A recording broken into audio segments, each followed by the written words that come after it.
This is Optimal Finance Daily, episode 2225, 3 Phases of Money Feelings by Chris of KeepThrifty.com.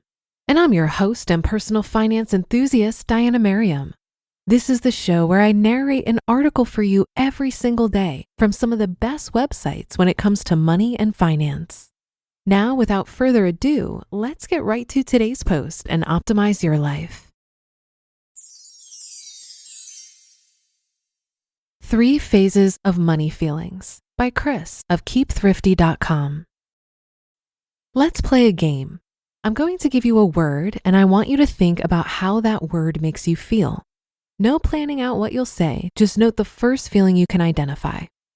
Okay, are you ready? Here's the word. Money. What did you come up with? I put this out as a poll on Twitter with a few options and here's what came back. 26% said stress, 59% said excitement, and 15% said indifference. Where do you fall in? Where would you like to be? Let's take a look at these 3 money feelings as phases in your financial journey. Phase 1, money stress. According to a survey by the American Psychological Association, 61% of Americans cite money as a very significant or somewhat significant source of stress in their lives. 35% of couples experiencing relationship stress said money was the primary cause according to another survey. Let's put it bluntly. Money stress is a destroyer of marriages, health, and happiness. The obvious source of money stress is feeling like you don't have enough. That said, things can go quite a bit deeper than that. Early on in my life, money was a huge stressor, even when it came to finally buying something I'd been saving up for. In our first few years of marriage, I stressed about not saving enough, even though I was taking full advantage of my retirement savings incentives at work.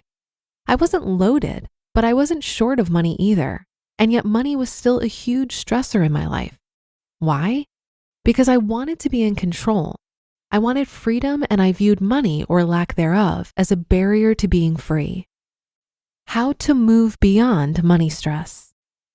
The best way to gain control is to improve your knowledge.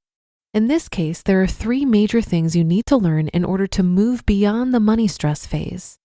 How money works, how much you make and spend, and how to make more and spend less.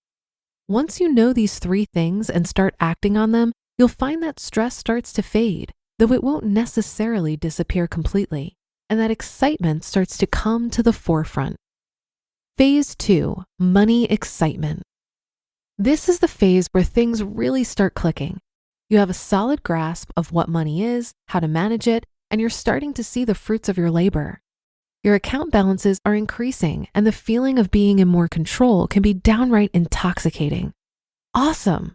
Wait, why is this only phase 2? Shouldn't this be where I'm trying to end up? Not quite. It's great to get out of the money stress phase, but money excitement can be just as dangerous. The biggest risk of money excitement is viewing money as the goal instead of a goal enabler. How many people are financially successful in every sense of the word and yet can't seem to find an amount of money that would qualify as enough? How many people spend too much time in cars to drive to jobs they don't like, to work too many hours, all in the pursuit of the next level of affluence? Let's look at this another way. If you had a huge windfall come your way tomorrow, what would you do? If your answer starts with, I'd buy, you may want to pause and reconsider. The stuff you can buy is a short-term outcome. If you're looking for long-term sustained fulfillment and happiness, you're probably not going to find it in a Porsche. The real question is, what lifestyle would you like to make for yourself? What would you do to find fulfillment? How would you spend your time? If you can figure out the answers to these, you'll be able to redirect your excitement from money to something more important, to living out your dreams. Moving beyond money excitement. While the key to getting out of money stress was to learn more about money, the key to getting out of money excitement is to learn more about yourself. Spend serious time thinking about these topics: what your values are, what your dream life would be like, and what impact you hope to make on the universe. The problem with money stress was having money dominate your mindset with negativity.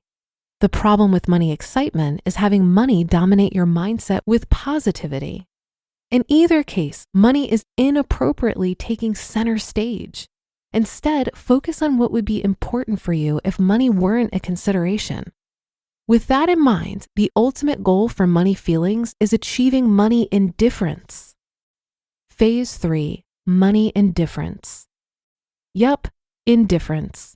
The ultimate state we can hope to achieve is to eliminate money as a factor in our decision-making.